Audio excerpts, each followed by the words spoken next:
Thank you, everybody. I appreciate it. First of all, I would like to extend my condolences to Mrs. Meeker. Just kidding. I would also like to recommend and suggest that we have a new corporate motto.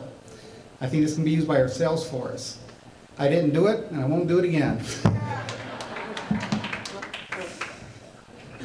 Peter has asked that I address everyone, kind of give them an idea of some of the multitude of issues that we've had to face over the last year and a half. When we started, we had a line of credit very minimal, and this was with our manufacturer. And it was certainly not sufficient to what our plans were.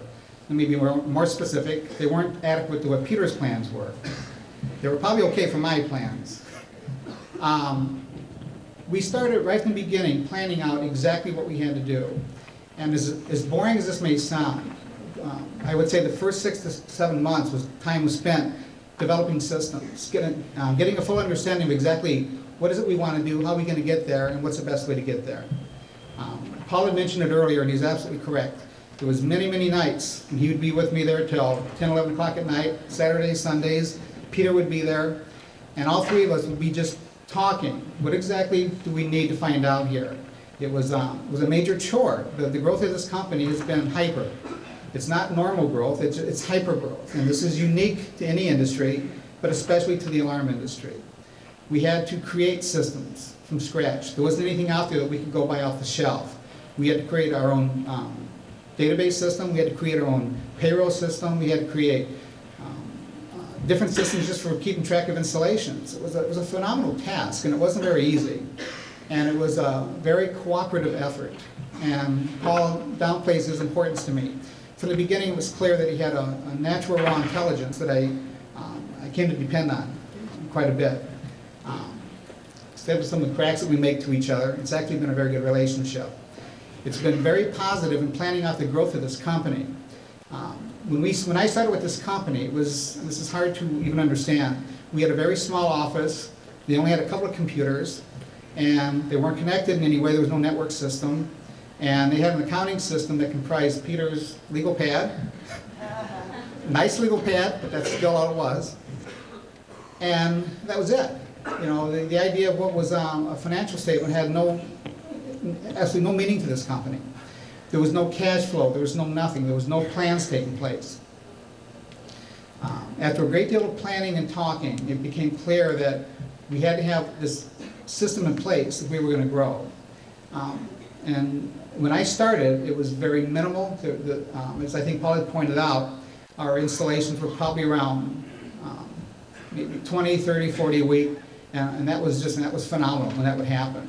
We were just waiting for the moment that we would get up to, if at all possible, 100 a week. And we were hoping that we would have our systems in place to accommodate this. And certainly when Peter came to me and mentioned that him and Paul had decided it was time to open up a California office, I was, oh, geez, no, we're not ready for this. Probably the last time I've said that. Peter's made it clear that when he says something, he's serious about it. And it's like anything else in our relationships. You have to learn to trust and depend on people. And I trust both Peter and Paul implicitly.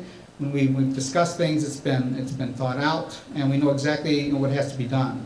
When this first office was open, which was just the Anaheim office, it was very modest, and we had to learn a lot. Everything that we had learned from this office basically gave us the method and the methodology to open up future offices. Now we have 9 offices. It kind of gives you an idea of how this is developing. And once you have 9, you can easily have 18, you can have 180, once you have your system in place. But the one thing that's become very clear to me in this development of this whole company, it's been done on a basis of cooperation, flexibility. As a CPA, it's in my nature to normally see things in a black and white setting. It doesn't work with Alarm One. Many shades of gray. More than I'd like sometimes. But it works. As long as we still have the same focus, which is exactly what's happening. When Peter and I will sit down, well, Paul and I will sit down, or all three of us will get together. It's always just to say, what do we have to do? How do we get to this point? Peter had asked me a number of times, Dave, what do we have to watch for? What do we have to do to protect this company? What's something that can damage and hurt this company? And we would discuss it, and then we would make our plans accordingly to try to avoid these kind of pitfalls. It's known throughout this industry that no mass marketer has survived. Nobody. And the reason, as you can well imagine, is because they take shortcuts. They don't train their people. They don't get the right kind of people.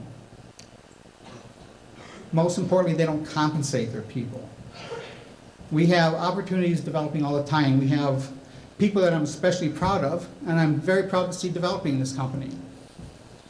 Mike, Bobby Kellogg, Kevin. I saw all these people come into the company. I remember yelling at them.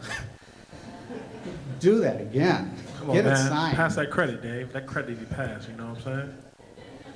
I didn't realize it could be negative beacon scores until I dealt with Mike. But what Peter has taught me, and this is what I think everyone truly has to appreciate in this company, he's unique as an entrepreneur. He wants to share with everybody.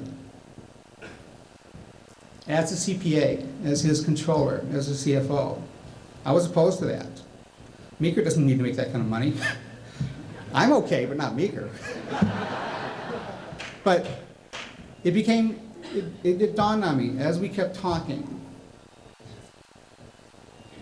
that the compensation brings people in.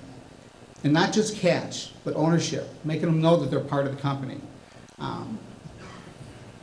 And it took a long time for me to appreciate this and understand this. And believe me, I firmly believe it at this point. But it took quite a while because, again, it's not something you normally see in business. It's extraordinary. And everyone here has to understand, what this man is doing. When he talks about making people millionaires, he's dead serious. This isn't just talk, just to be saying things. Many of our conversations has been, how do we achieve this for these people? How do we go about this? How do we ensure that this company survives to get all this for all these people? How do we reward these people? And how do we make it get to the point that we can continue to provide more benefit for more people? These are not the kind of conversations you normally see from any kind of entrepreneur like Peter. And he does. And he does it naturally, and he does it, and he's done things against my advice, but it's turned out to be the right thing to do. I take special pride with that, Peter. I truly do. It was one of the few things I learned. Just kidding. What I've probably learned just in the last year and a half, 2 years from Alarm One, as my wife would attest to, I've spent many, many thousands of dollars in formal education that I was willing to pay for. And I've gotten it for free, and beyond that, I was paid for it. And everyone here is getting the opportunities themselves that I would have to think that everyone here has some kind of a story that they didn't get the opportunity that they're getting now. And again, it always comes back to the philosophy of certain key people.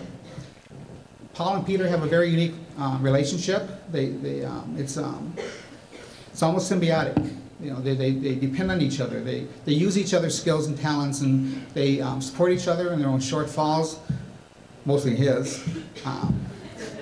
Just kidding. Mike, turn this off, okay? But it's tremendously important that you understand the depth that's occurring. This isn't just a couple of people here. This is something that's being developed because we're getting very, very good people. I take a special amount of pride in seeing our new vice presidents get their positions when I remember that when they had just started. I take a lot of pride in being able to bring new people on that this company couldn't afford or wouldn't be able to attract in the past. And it's tremendously important to me, and it should be for everybody here, to understand that the future of this company is predicated on such a strong base. It isn't a selfish base. It isn't a narrow base. It's very wide.